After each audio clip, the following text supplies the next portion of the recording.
अस्सलामुअलैकुम स्टूडेंट्स, आज हम एसएसटी पढ़ेंगे। तो सबसे पहले आप अपनी बुक देख लीजिए। आपकी बुक का नाम है सोशल प्लानिंग। क्लास 8 की आपकी एसएसटी की बुक है, ठीक है।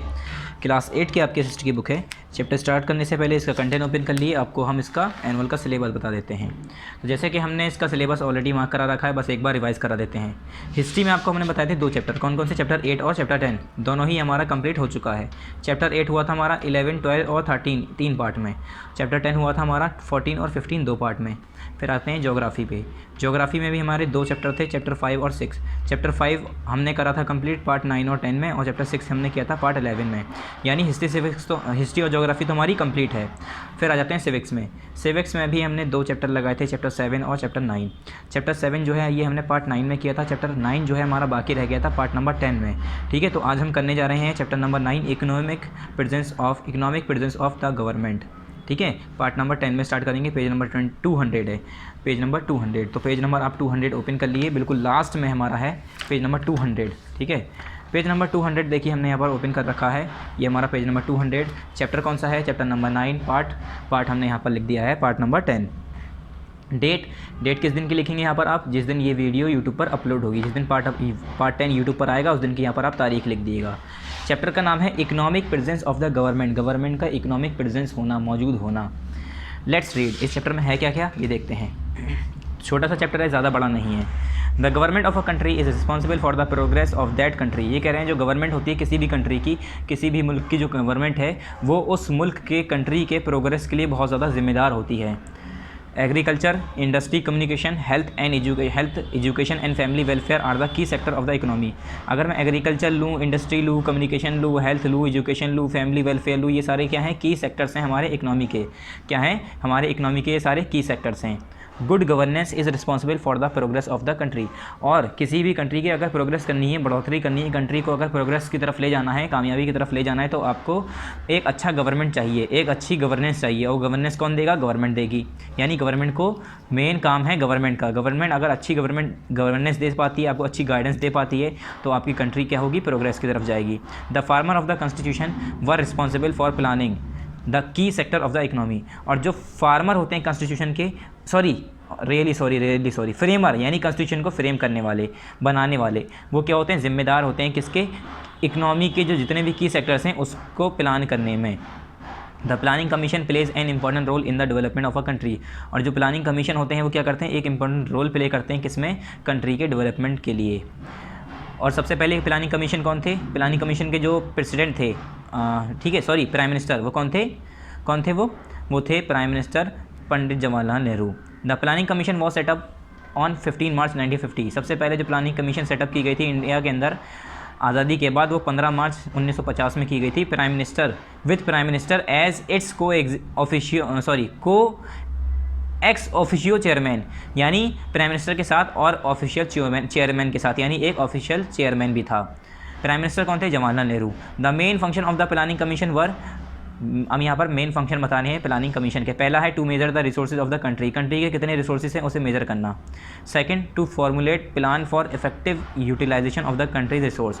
फिर उस रिसोर्सेज को जो हमने पहले मेज़र किया है, उसे रिसोर्सेज को इस्तेमाल करने के लिए, इफेक्टिव अच्छी तरीके से इस्तेमाल करने के लिए, उसके लिए हमें प्लान बनाना।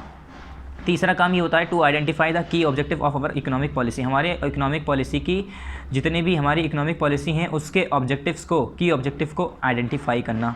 चौथा, to provide adequate means of livelihood to all. हर किसी को adequate means of livelihood provide कराना। पाँचवां, to provide benefits of development to larger section of the society. जितने भी सोसाइटी के लार्जर सेक्शन हैं उन्हें हमें डेवलपमेंट के लिए बेनिफिट्स, फ़ायदे पहुंचाना, प्रोवाइड कराना। To draft 5 year plans for the country. और हर कंट्री के लिए 5 ईयर प्लान ड्राफ्ट करना, बनाना, ये किसका काम होता है? प्लानिंग कमीशन का काम होता है।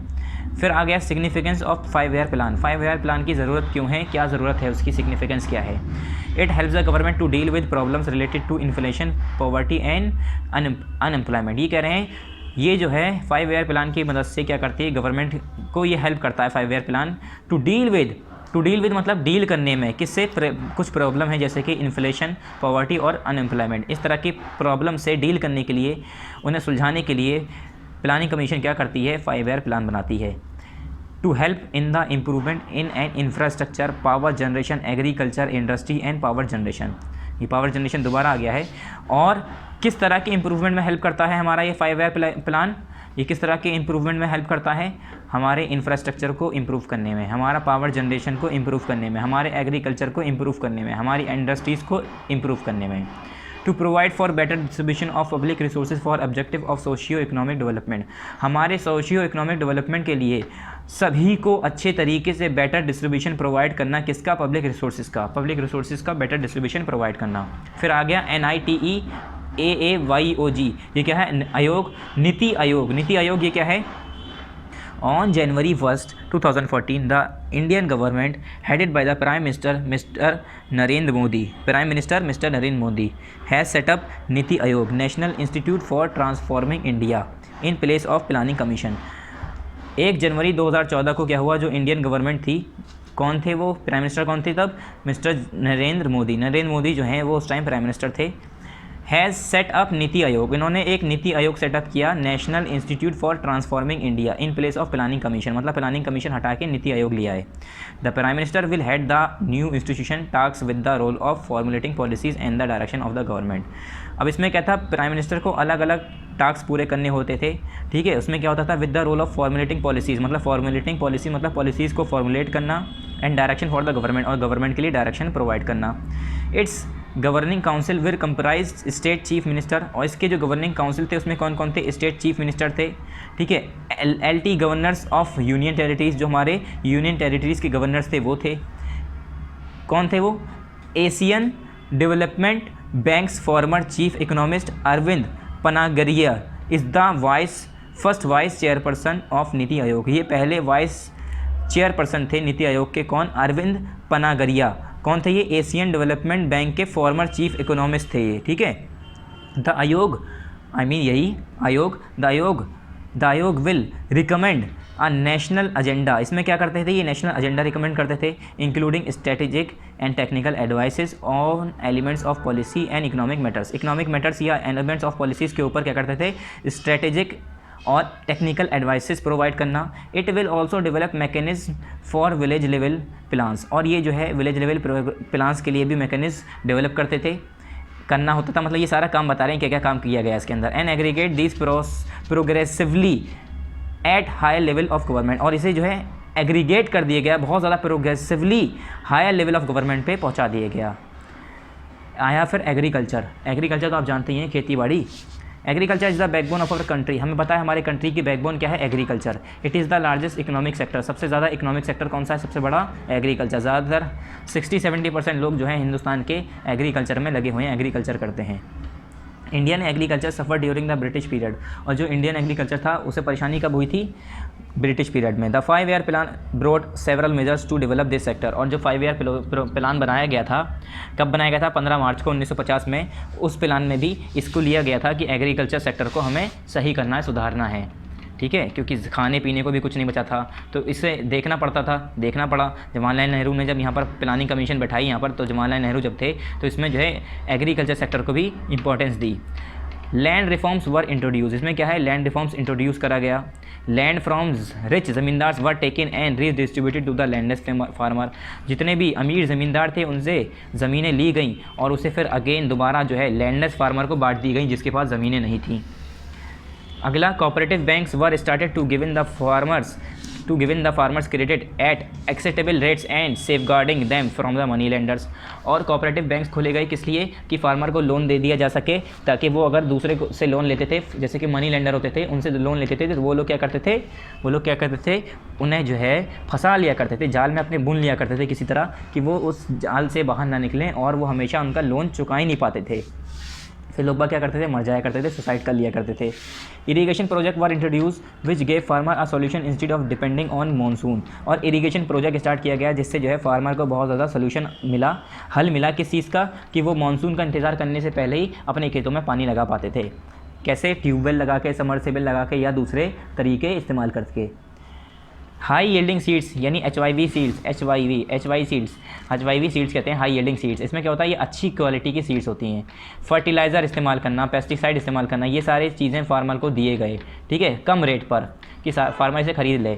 अगर हम फर्टिलाइज़र पेस्टिसाइड नहीं यूज़ करेंगे तो पेस्टिसाइड नहीं यूज़ करने पर कीड़े लग जाएंगे, फर्टिलाइज़र नहीं यूज़ करेंगे तो हमारी खेती अच्छी नहीं होगी, ठीक है। The producers were sold in the market at the best price and necessary arrangement were made by the government. जो किया जाता था, जो अनाज उगा है, जो सारा सामान उगा है, किसान ने जो खेती की है, जो अनाज उगा है, वो सारे अच्छे प्राइस पर बिक पाए मार्केट में, उसके लिए गवर्नमेंट ने जो है अरेंजमेंट किए थे काफ़ी। Officials were sent to the village to help and guide the farmer and to educate them about the new techniques which can be adopted to increase the output। और फिर ऑफिशियल्स, कुछ ऐसे कर्मचारी भेजे जाते थे विलेजेस में, गाँव में भेजे जाते हैं अभी भी, कि फार्मरों को बताया जाए, गाइड किया जाए, कि उन्हें पढ़ाया जाए कि हम नई टेक्नोलॉजी को कैसे इस्तेमाल करके अपने खेतों में अच्छी तरीके से फसल उगा सकते हैं, ठीक है। Farmer were taught to use machines to plough the land and also to thresh the grain. Farmer को क्या पढ़ाया जाता था कि मशीनों को कैसे इस्तेमाल करना है ज़मीन को प्लो करने के लिए, और ग्रेन को काटने के लिए, अनाज को काटने के लिए मशीन कैसे इस्तेमाल करनी है।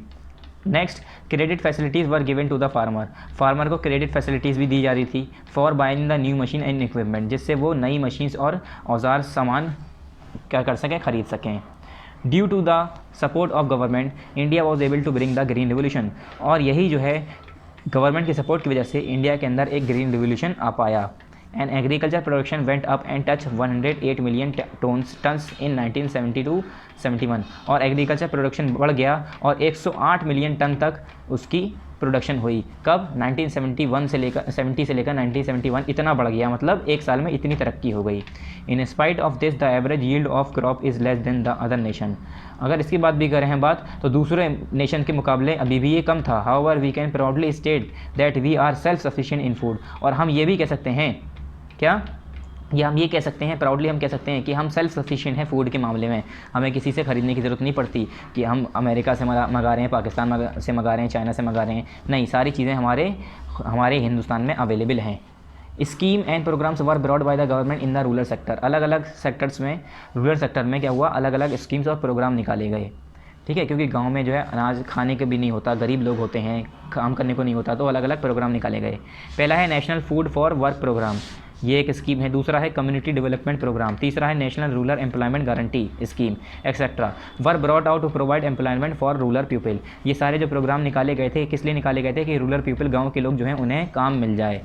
Apart from this government has initiated a number of development programme such as. इसके अलावा भी कुछ गवर्नमेंट ने डेवलपमेंट प्रोग्राम बनाए थे, जैसे कि इंटीग्रेटेड रूरल डेवलपमेंट प्रोग्राम, दूसरा ड्रॉट प्रोन एरियाज़ प्रोग्राम, फिर और था एक जवाहर रोजगार योजना और इंदिरा आवास योजना, और फिर राजीव गांधी वाटर मिशन। ये सारे क्या हैं, अलग अलग योजना, अलग अलग मिशंस निकाले गए, चलाए गए, जिससे जो है गाँव में पानी पहुँचाया जाए, खाना पहुँचाया जाए, काम पहुँचाया जाए कि लोग बाग पैसा कमा पाएँ। फिर आया हमारा इंडस्ट्री। अलग अलग पार्ट्स को हम पढ़ेंगे अब। Industry, any modern nation needs well developed industries, specially basic industries like iron and steel in order to be an independent nation. ये कह रहे हैं हर मॉडर्न नेशन को चाहिए कि उसकी इंडस्ट्रीज़ डेवलप हों। अगर मैं बेसिक इंडस्ट्रीज़ की बात करूँ, जैसे कि आयरन और स्टील इंडस्ट्री, जिससे वो इंडिपेंडेंट नेशन बन पाए। In this process, the government set up many public sectors undertaking and joint sector undertakings like the National Thermal Power Corporation। और इस चीज़ को करने के लिए गवर्नमेंट ने काफ़ी पब्लिक सेक्टर अंडरटेकिंग और जॉइंट सेक्टर अंडरटेकिंग को, जॉइंट सेक्टर या पब्लिक सेक्टर को सेटअप किया। उसमें क्या कहता है, national thermal power corporation NTPC, Bharat heavy electricals BHEL, और steel authority of India SAIL SAIL, gas and oil corporation and Sindri fertilization factory at Sindri. ये अलग अलग फैक्ट्रीज़ और इंडस्ट्रीज़ खोली गई। The public sector industries were set up for the welfare of the people as they have to no profit motive. Public sector industries क्यों खोली गई थी? पब्लिक सेक्टर फैक्ट्रीज इसलिए खोली गई थी क्योंकि वो जो है पीपल के वेलफेयर के लिए करा गया था, कि उसमें कोई अपना फ़ायदा ना लिया जाए, गवर्नमेंट अपना फ़ायदा नहीं लेगी, उसमें क्या करेगा, लोग बाग अपना प्रॉफिट कमाने के लिए खोलेंगे। Slowly the indigenous goods grow and Indian industries were encourage to import technical know how and enter into foreign contract. क्या हुआ, बाद में हल्के हल्के करके हमारे इंडिजीनियस गुड्स बढ़ते गए, हमारी इंडिया की तरक्की होती गई, इंडस्ट्रीज़ में मुनाफा होता गया, और हल्के हल्के करके फॉरेन कॉन्ट्रैक्ट्स भी हमारे आने लगे, यानी बाहर कंट्रीज से भी हमारे यहाँ पर कॉन्ट्रैक्ट साइन होने लगे।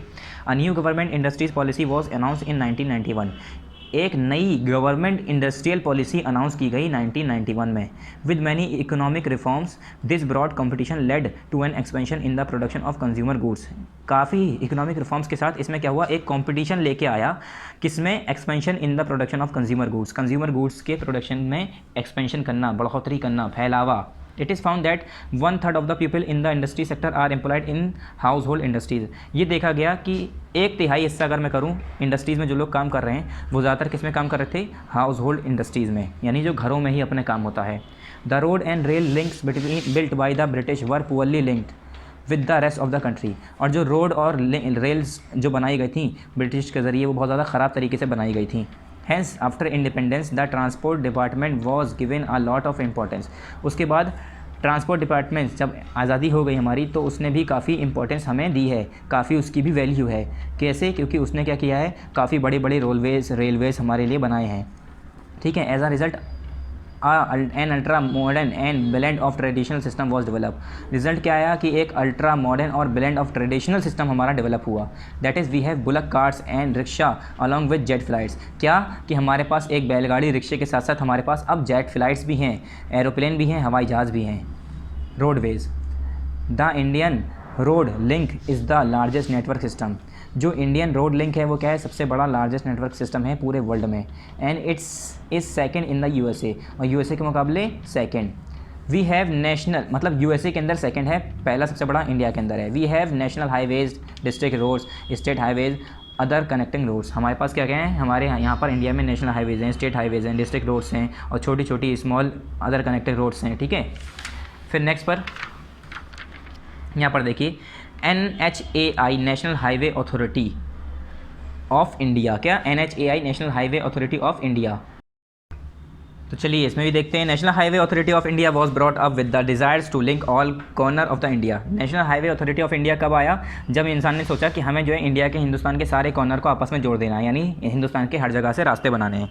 The NH7 is the largest of all the runs between Varanasi and Kanyakumari covering a distance of 2369 kilometre. सबसे बड़ा जो रोड सिस्टम ये बनाया गया वो क्या नाम था उसका? NH7, नेशनल हाईवे 7 नाम का, जो कि वाराणसी से कन्याकुमारी तक है, वाराणसी से पूरा कन्याकुमारी तक। ठीक है, सॉरी, वाराणसी से कन्याकुमारी तक, जो कि 2369 किलोमीटर तक है। The golden quadrilateral is another major project which has 4 lane और 6 लेन एक्सप्रेसेस। क्या है? जो गोल्डन क्वाड्रिलेटर हमारा है ये सबसे, और दूसरा अनदर मेजर प्रोजेक्ट है जिसमें 4 लेन है या 6 लेन है, एक्सप्रेस हाईवेज़ हैं, जो कि कैसे कनेक्ट कर रही है? 4 metros of Delhi, Mumbai, Kolkata and Chennai, Mumbai, Kolkata और दिल्ली के 4 मेट्रोज से कनेक्ट कर रही हैं। ठीक है। फिर आया railway. Indian railway is the largest railway network and the biggest employers in the world. Indian railway जो है सबसे बड़ा रेलवे नेटवर्क है और सबसे ज़्यादा यहाँ पर एम्प्लॉयर है, सबसे बड़ा बिगेस्ट एम्प्लॉयर, मतलब यहाँ पर जॉब भी ज़्यादातर लोगों को मिल जाती है। हमने देखा होगा इतना, अब ये रेलवे सिस्टम से क्या हुआ, लोगों को जॉब प्रोवाइड की जा रही है। ठीक है। It connects and links people at the remote corner of India. ये क्या करता है? लोगों को कनेक्ट करता है और लिंक करता है remote corner of the India, जहाँ पर हम जा नहीं सकते पैदल, वहाँ पर हम ट्रेन के जरिए जा सकते हैं। Some step have been taken to improve railways, और काफ़ी स्टेप्स लिए गए हैं रेलवे को इम्प्रूव करने के लिए। पहला, the railway are planning to build freight corridors. जो रेलवेज हैं वो कैसे प्लानिंग करे गए? अलग अलग फ्रीट कॉरिडोर्स पे बनाने के लिए। High speed passenger corridors for running high speed trains. High speed passenger corridors बनाए गए किस लिए? हाई स्पीड ट्रेन को चलाने के लिए। The metre gauge lines to be converted as broad gauge by the end of 11th 5 year plan. जो 11वां 5 ईयर प्लान था उसके आखिर में मीटर गॉज लाइंस को कन्वर्ट कर दिया गया ब्रॉड गॉज लाइंस में, जिस मतलब चौड़ी चौड़ी लाइनें बना दी गई, एक साथ 3-3 4-4 ट्रेनें चल रही हैं। ठीक है। इधर से उधर आ रही हैं, उधर से इधर आ रही हैं, जिससे क्या हुआ, ज़्यादा से ज़्यादा लोग एक साथ जा रहे हैं, एक साथ आ रहे हैं। फिर आया पोर्ट्स। पोर्ट्स तो जानते होंगे, जहाँ पर जहाज़ खड़े होते हैं सब पानी के। ठीक है, समुद्री जहाज़। In total there are 12 major and 181 minor port in India. अगर मैं बड़े पोर्ट की बात करूँ तो 12 हैं, और छोटे बात करूँ तो 181 हैं, 181। The expansion of ports are being taken care of by the government. और ये जो एक्सपेंशन है पोर्ट्स का, ये किसके ज़रिए देखा जाता है? गवर्नमेंट के ज़रिए। एविएशन क्या है? Increasing the flights and expansion of airports. ये फ्लाइट्स नहीं, फ्लाइट होना चाहिए। फ्लाइट्स और expansion of airport are another major concern of the government. जो हमारी फ्लाइट्स और एयरपोर्ट्स में एक्सपेंशन हो रहा है, ये भी गवर्नमेंट का एक मेजर कंसर्न है। It has decided to have at least 500 operational airport. क्या डिसाइड किया गया है कि 500 तो ऑपरेशनल एयरपोर्ट होने चाहिए बाय द ईयर 2020, 2020 से सोचा गया। And the government is also giving priority to modernise the airport. और गवर्नमेंट इन सब चीज़ों पर भी प्रायोरिटी दे रही है कि हमें अपने एयरपोर्ट सिस्टम को मॉडर्नाइज़ करना है, बेहतर करना है, यानी जितना अच्छा हो सकता है उतना करना है। फिर नेक्स्ट क्या है, नेक्स्ट यहाँ पर transportation is in a changing pace. और हमारे ट्रांसपोर्टेशन है वो पूरे चेंजिंग पेस में है, पूरे चेंजिंग रफ्तार में है, अलग ही चेंज हो रहा है पूरी तरह से। The globalisation of markets and the international economic integration has led to the growth of the transport industry. और जो हमारे मार्केट और इंटरनेशनल इकोनॉमिक इंटीग्रेशन का जो ग्लोबलाइजेशन हो गया है, इसकी वजह से हमारे ट्रांसपोर्ट इंडस्ट्री में बहुत ज़्यादा ग्रोथ आया है। फिर आया telecommunication. Both private and public sector are in a competition giving the best service to the people. ये कह रहे हैं प्राइवेट की बात करो या पब्लिक सेक्टर की बात करो, दोनों ही कंपटीशन में है कि वो पीपल को, लोगों को अच्छी से अच्छी सर्विस प्रोवाइड करा पाएँ। It is expected to grow by 150% by the year 2012। और ये एक्सपेक्ट किया गया है कि वो कितना बढ़ गया, 150% बढ़ गया 2012 साल में, मतलब 2012 ईयर में। One of the major problem we face is the imbalance in the availability of infrastructure. सबसे ज़्यादा जो मेजर प्रॉब्लम हम फेस करते हैं, हम लोग को जो परेशानी आती है वो कौन सी है, इंफ्रास्ट्रक्चर की अवेलेबिलिटी होना। There is wide spread disparity in development at regional levels. Regional level पे अगर हम कोई डेवलपमेंट करना चाह रहे हैं तो उसमें वाइड स्प्रेड की डिस्पैरिटी मिलती है। There is negligence of developing the basic amenities in rural areas which has brought urban rural disparity. और अगर हम जो है अर्बन एरियाज़ की बात करें तो क्या है, जो हमारे रूरल एरियाज़ हैं वहाँ पर जो है बेसिक एमिनिटीज़ है ही नहीं, वहाँ पर नेग्लिजेंस है, ठीक है, डेवलपिंग के लिए, डेवलपमेंट के लिए है ही नहीं। तो उसमें क्या है, brought under urban area disparity. इसमें क्या होता है, हमारा अर्बन एरिया डिस्पैरिटी होता है। Water is essential for life and good health. आप कह रहे हैं वाटर कैसे आ गया, तो वाटर भी बहुत इंपॉर्टेंट है। कहीं कहीं तो पानी नहीं था जहाँ पर लोग प्यासे मर जाया करते थे, खेती नहीं हो रही है, भूखे प्यासे मर रहे हैं, ठीक है। Water is essential for life and good health. Water जो है हमारी ज़िंदगी और अच्छी सेहत के लिए बहुत ज़्यादा ज़रूरी है। Over 1600 Indians die every day because of water borne diseases. काफ़ी 1600, ये कह रहे हैं 1600 से भी ज़्यादा लोग हर दिन इंडिया के अंदर मरते हैं पानी की बीमारियों से होने वाली बीमारी से, पानी के वजह से होने वाली बीमारी से 1600 से भी ज़्यादा लोग हर दिन इंडिया में मर रहे हैं। The constitution of India recognize the right to water as part of right to life under article 21। और कॉन्स्टिट्यूशन जो है इंडिया का, उसने क्या रिकॉग्नाइज़ किया, राइट टू वाटर, मतलब हर किसी को पानी का हक है, ठीक है। किसके अंदर, लाइफ अंडर आर्टिकल 21, आर्टिकल 21 के अंदर ये लिखा गया है। This means that it is the right of every person. इसका मतलब क्या है कि ये जो है हर इंसान का राइट है, हर कोई, चाहे वो अमीर हो गरीब हो, उसके पास सफिशिएंट अमाउंट ऑफ वाटर होना चाहिए। There have been several court judgment where high courts and supreme courts have held water as part of a fundamental right. और काफ़ी ऐसे सेवरल कोर्ट जजमेंट हैं जिसमें जो है, जैसे कि हाई कोर्ट है, सुप्रीम कोर्ट है, इसमें क्या बताया गया है कि वाटर जो है हमारे फंडामेंटल राइट का पार्ट है, हिस्सा है। फिर आया education. The government has played an important role in the spread of education in India after independence. ये कह रहे हैं गवर्नमेंट ने काफ़ी अच्छा बेहतर रोल प्ले किया है आज़ादी के बाद हमारे इंडिया के अंदर एजुकेशन यानी पढ़ाई को स्प्रेड करने में। The state government has started school where nominal fees are charge. और स्टेट गवर्नमेंट ने काफ़ी स्कूल खोले जहाँ पर नॉमिनल फ़ीस यानी नॉर्मल फ़ीस चार्ज की जाती है।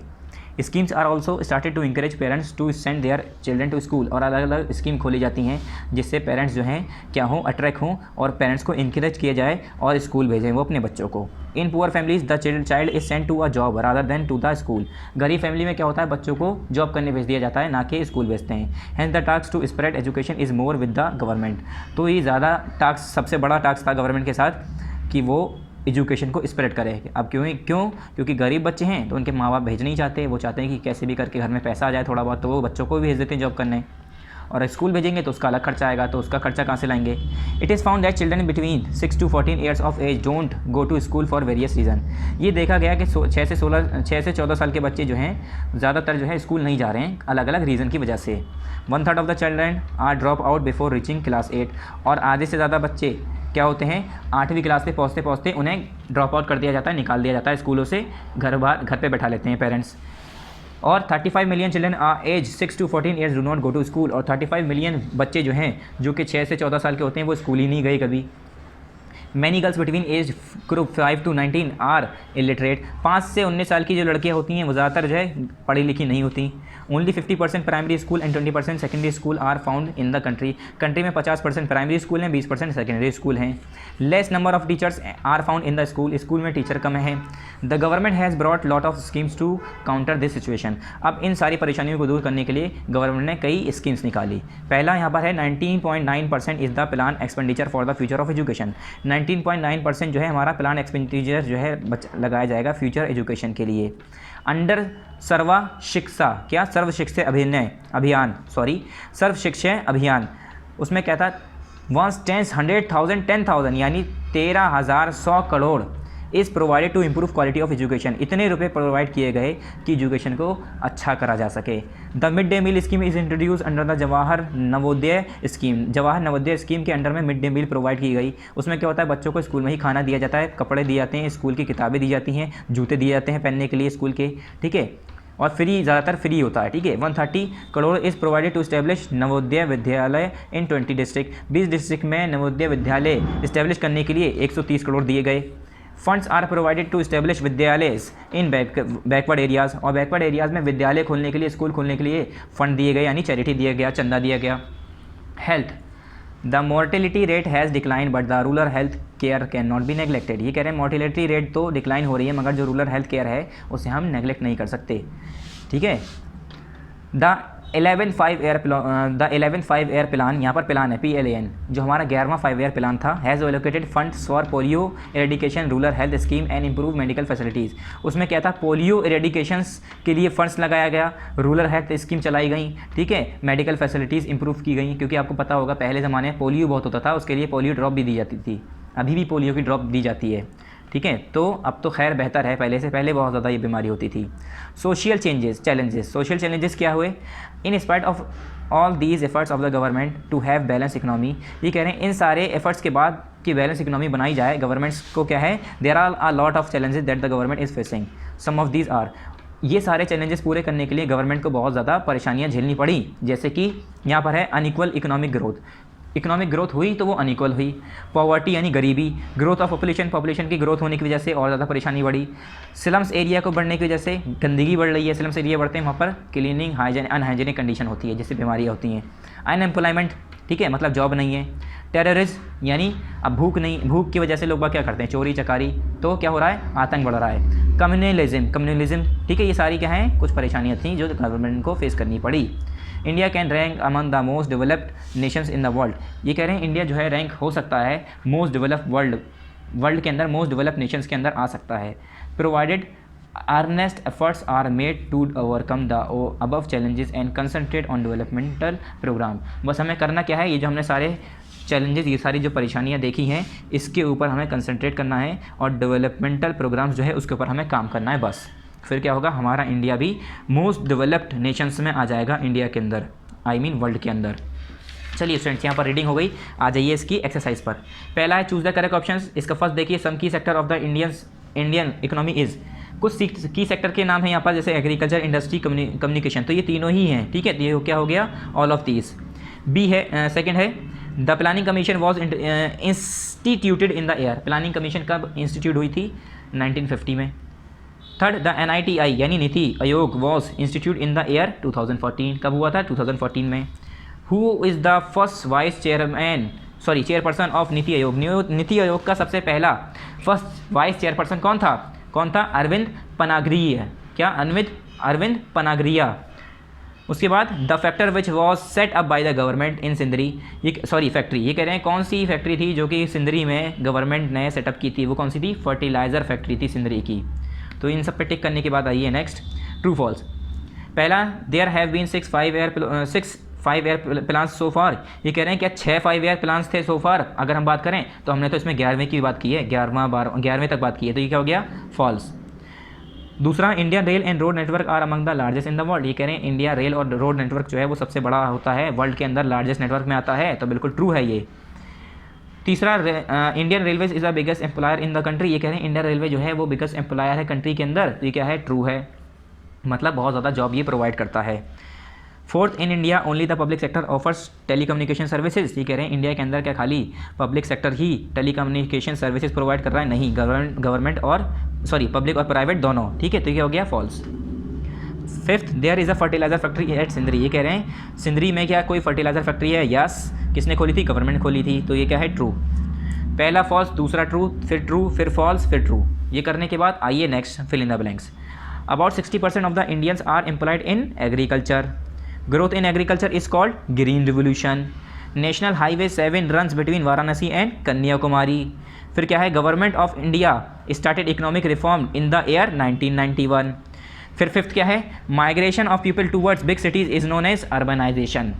पहला क्या हो गया? एग्रीकल्चर, दूसरा ग्रीन, तीसरा कन्याकुमारी, फिर चौथा 1991, फिर नेक्स्ट अर्बेनाइजेशन।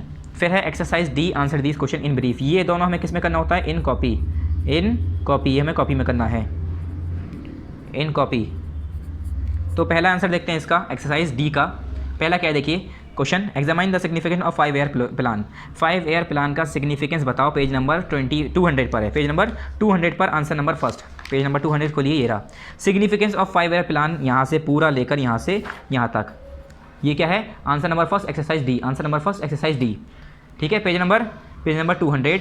ये पूरा यहाँ से लेकर ऐसे ही लिखना है आपको, significance of 5 year plans are करके, फिर ये पूरा यहाँ तक। इसके बाद next question number 2, what was green revolution. Homework है, आपको बताना है 4 लाइन में 5 लाइन में। ठीक है, मुश्किल से 40-50 वर्ड में बताना है बस। जैसे ये है 1 2 3 4, ये 4 वर्ड में, ऐसे ही 40 से 50 वर्ड में आपको बताना है ये। ठीक है, कहीं से भी सर्च करके इधर उधर से देख के ग्रीन रिवोल्यूशन के बारे में बताना है। Question 3, how has agriculture been improve in India. ये कह रहे हैं इंडिया के अंदर एग्रीकल्चर कैसे इंप्रूव हुआ। पेज नंबर 200 पर, पेज नंबर 200 पर है इसका answer, answer number 3। Page number 200 यहाँ देखिए, agriculture is the backbone of our country, it is the largest economic sector. Indian agriculture suffer during the British period, the 5 year plan brought several measures to develop this sector. तो यहाँ से करना है हमें, the 5 year plan brought several measures to develop this sector. अब क्या क्या किया गया था इसमें ये किया गया था पूरा। ठीक है, कौन सा क्वेश्चन है? क्वेश्चन नंबर 3, यहाँ लिखेंगे आंसर 3, एक्सरसाइज डी। यहाँ से शुरू होता है हमारा, यहाँ से इस जगह से शुरू होता है, यहाँ तक लिखने के बाद ये है एक पूरा 200 पर, फिर एक ये है, उसके बाद ये है, उसके बाद एक्सेट्रा। यहाँ तक क्या होगा? आंसर नंबर 3 एक्सरसाइज डी का कंप्लीट हो जाएगा। ठीक है, आंसर नंबर 3 यहाँ पर कंप्लीट हो गया। ये पूरा है, पूरा लिखना है। ठीक है, पहला पॉइंट, देन दूसरा, फिर तीसरा। ये पूरा करने के बाद आंसर नंबर 3 एक्सरसाइज डी का कंप्लीट। कौन कौन से पेज पर है? 200 और 201 पर, यानी page number 200 and page number 201 पर है इसका answer. Question number 3, what are the challenges of the economy today. आज के ज़माने में चैलेंजेस क्या हैं टुडे इकोनॉमी के।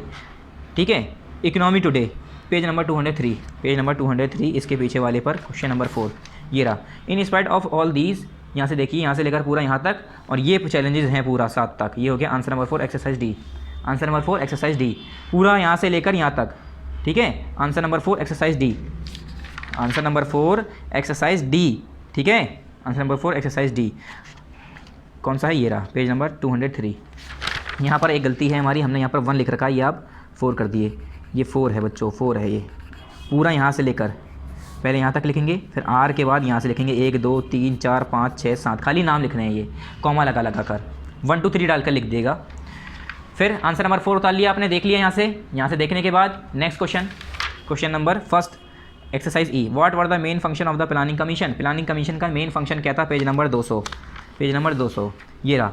The main function of the planning Commission were, यहाँ से लेकर पूरा ऐसी 1 2 3 डालकर 6 तक यहाँ तक। आंसर नंबर फर्स्ट एक्सरसाइज ई, आंसर नंबर फर्स्ट एक्सरसाइज ई, कहाँ से कहाँ तक? यहाँ से लेकर यहाँ तक। ठीक है, पेज नंबर कौन सा है? पेज नंबर है 200, पेज नंबर 200। ठीक है, पेज नंबर 200 हमारा ये। ठीक है स्टूडेंट्स, उसके बाद यहाँ से ये आंसर देख लिए, पूरा यहाँ से लेकर यहाँ तक। नेक्स्ट क्वेश्चन नंबर 2, ये आपका होमवर्क है। ये कह रहे हैं क्या डेवलपमेंट्स आए थे जब इंडिपेंडेंस हो गई, हम आज़ाद हो गए, उसके बाद क्या क्या चेंजेस किए गए। तो मैंने बताया था क्या किया गया, 5 ईयर प्लान्स के अंदर बहुत सारी चीज़ें की गई, जैसे एग्रीकल्चर, इकोनॉमी और फूड, सारी चीज़ों को लेकर जो है सोचा गया। इंडस्ट्रीज़ खोली गई और जॉब फैसिलिटीज़ प्रोवाइड की गई, और जो फार्मर जिनके पास ज़मीनें नहीं थी, जो बड़े बड़े मनी लेंडर्स थे, उनसे ज़मीनें छीन कर वापस उन्हें दी गई। ये सारी चीज़ें आपको लिखनी है 4 लाइन के अंदर या 3 लाइन के अंदर। Question 3, right a short note on the growth of railways in our country.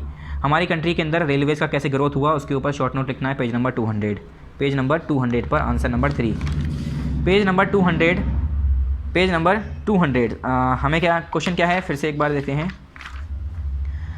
Short note on growth of railways of our country, हमारी कंट्री के अंदर जो ग्रोथ आया रेलवेज़ के अंदर, तो ये पेज नंबर 202 पर है स्टूडेंट्स, पेज नंबर 202 पर है। हमने 200 लिख दिया है तो यहाँ पर 2 कर दिए। पेज नंबर 202, 200 पर है, ये पेज नंबर 200 पर है, ठीक है, पेज नंबर 200, आंसर नंबर 3 ये रहा। पेज नंबर 200 खोला हमने, यहाँ पर लिखा है रेलवेज़, ये पूरा लिखना है यहाँ से लेकर यहाँ तक। आंसर नंबर 3 एक्सरसाइज ई, पूरा लिखना है। ये कौन सा है page, page number 200, page number 200, कहाँ से कहाँ तक, ये पूरा रेलवेज़ का यहाँ तक। ये हेडिंग नहीं डालनी है, ये हेडिंग नहीं डालनी है, डायरेक्ट यहाँ से लिखना है यहाँ तक, ऐसे पॉइंट करके लिखिएगा तीनों point. Next question, question number 4, question number 4 last question, is water a fundamental right, क्या वाटर फंडामेंटल राइट है। पेज नंबर 202 पर है इसका आंसर, पेज नंबर 202 पर ये रहा, यहाँ से लेकर पूरा, यहाँ से लेकर पूरा यहाँ तक। आंसर नंबर 4 एक्सरसाइज ई, आंसर नंबर 4 एक्सरसाइज ई, पेज नंबर 202। ठीक है स्टूडेंट्स, यहाँ पर हमारी एक्सरसाइजेस कंप्लीट हो गई। 2 होमवर्क में दिए हैं, मैंने दोनों समझा दिए हैं, 3-3 लाइन में कर लिएगा दोनों का आंसर। यहाँ पर लिख लिए एनुअल कोर्स कंप्लीटेड, उसके बाद आ जाइए इसके कंटेंट पर, आप अपनी कॉपी में भी लिख लीजिएगा एनुअल कोर्स कंप्लीटेड। अब देखिए हमारे यहाँ पर क्या क्या हो गया, हिस्ट्री हो गया पूरा, चैप्टर 8 चैप्टर 10 जो कि दोनों चैप्टर आ रहे हैं। ज्योग्राफी में हमारे 2 चैप्टर थे, कौन कौन से, 5, 6 दोनों हो गए। सिविक्स में हमारा 2 था, चैप्टर 7 और 9, आज हमने कर लिया पार्ट नंबर 10 में चैप्टर 9। तो हमारा ओवरऑल पूरा सिलेबस कंप्लीट हो चुका है स्टूडेंट्स। ठीक है, अब आपको क्या करना है, सिर्फ इसे कॉपी में करना है और हाथ की याद तैयारी करनी है, एक दिन पहले तैयार नहीं हो पाता है। So thank you very much. अब नेक्स्ट टाइम, अब नेक्स्ट क्लास में 9 क्लास में पढ़ेंगे। अस्सलाम वालेकुम।